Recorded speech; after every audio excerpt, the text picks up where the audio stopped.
The new IDF chief of staff is setting out his vision to improve the Israeli army's readiness for future conflicts. General Aviv Kochavi became chief of staff about 3 months ago. Already, he had to deal with rocket attacks from Hamas on Tel Aviv. He had to call up reserve units and deploy combat brigades and tank divisions to the Gaza border and other crises as well. Now he's releasing his new multi-year plan. With me now in studio to tell us more is defense correspondent Daniel Tsemach. Daniel, so what do we know about Kochavi's new vision? What sets this plan apart from what we've seen in the past?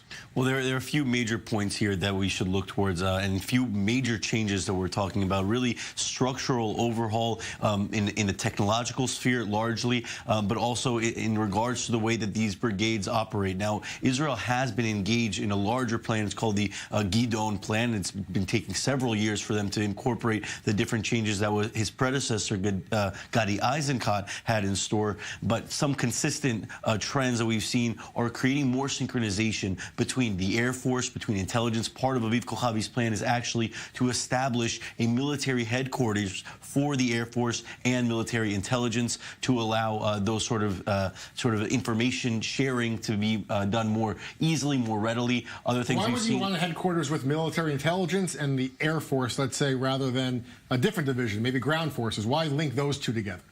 I think it's because of the activity that we've seen in areas like Syria and other areas. You're talking about the Air Force really relying very, very heavily on intelligence. You're sending pilots abroad, and you're sending pilots to different areas where they need to get instantaneous intelligence. Now, the ground forces, they've already incorporated that to a large extent. They've incorporated systems that make the intelligence sharing instantaneous. That is another plan, a plan that many are seeing as quite an expensive one that might actually punch a hard hole in the budget for the Israeli defense establishment, and that's creating an intranet that will really connect all arms of the Israeli military, from not only the Air Force and the intelligence directorates, but also the Navy and the ground forces. And that is something that we've seen that has been focused on in recent years, and he's definitely trying to take that to a new level in this plan. All right.